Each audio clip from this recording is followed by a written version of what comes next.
যারা এই দেশে দেখেন অনেক কিছু আপনার দামি, অনেক কিছুর দাম আছে, কিন্তু সবচেয়ে সস্তা হইলো মনে হয় মানুষের জীবন। সরকারের উপর একা দোষ দেওয়া যাবে না।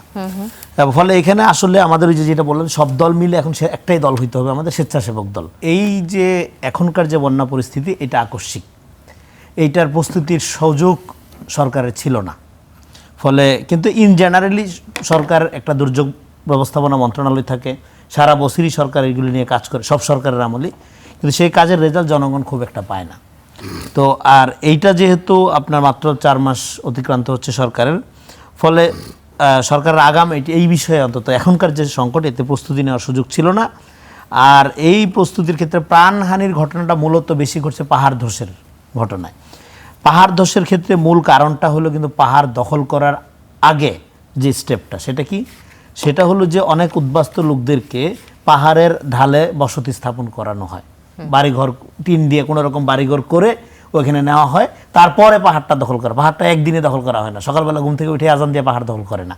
আগে কিছু লোকজনকে ওইখানে আইনা তারা জড়ো করে তাদের ঘর বাড়ি বানানো হয়, রিস্কি অবস্থায় তারা থাকে, তারাই হইলো এই পাহাড় ধসের শিকারটা হয়।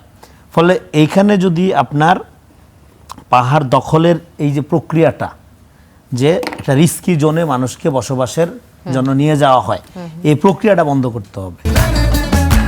আকিজ এসেনশিয়াল সরিষার তেল, স্বাদে ঘ্রাণে সেরা। তাহলে পাহাড় ধস তো হবে, এটা প্রাকৃতিক ব্যাপার। হ্যাঁ, এখন পাহাড়দের যদি আপনি ঠেকাইতে না পারেন, তাহলে কি করতে হবে? পাহাড় ধসের এই ঝুঁকিপূর্ণ জায়গায় বসতি স্থাপন একদম কড়াকড়িভাবে নিষিদ্ধ করতে হবে, তাহলে এই ঘটনা হবে না। কিন্তু কড়াকড়িভাবে নিষিদ্ধ করার বদলে যেটা হয়, সেটা হলো যে এখানে ওই পাহাড় দখল করার পূর্ব আপনার প্রক্রিয়া আকারে লোকজনকে বসতি স্থাপন করার জন্য পাঠানো হয়, এবং তারাই সেই দুর্ভাগা মানুষ, যারা এই দেশে দেখেন অনেক কিছু আপনার দামি, অনেক কিছুর দাম আছে, কিন্তু সবচেয়ে সস্তা হইলো মনে হয় মানুষের জীবন।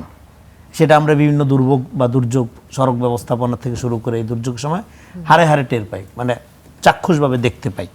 তো ফলে এইটার আসলে ধরেন তড়িৎ কোনো সলিউশন নেই, এটা কেউ বলতে পারবেন না যে ওভারনাইট কোনো একটা সমাধান কেউ করে ফেলতে পারবে।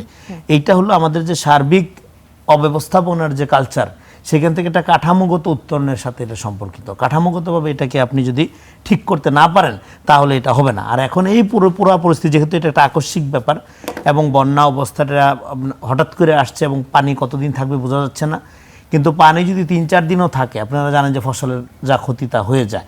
ফলে এটা একটা ইকোনমিক্যাল ড্যামেজ আছে, প্রাণহানি তো আসেই, এটা অপূরণীয় ক্ষতি। তো ফলে এখন সব দলকে আসলে একটাই দলে পরিণত হইতে হবে, সেটা হলো স্বেচ্ছাসেবক দল। এবং সেক্ষেত্রে আমি অবশ্যই এটা আপনার জামাতের আমির যেরকম আপনি গিয়েছেন, ওনার যাওয়াতে একটা ভূমিকা আমরা দেখতে পাইলাম যে উনি নিজেও যে বলেছেন যে এটা সরকারের উপর একা দোষ দেওয়া যাবে না। ফলে এখানে আসলে আমাদের ওই যেটা বললেন, সব দল মিলে এখন একটাই দল হইতে হবে, আমাদের স্বেচ্ছাসেবক দল।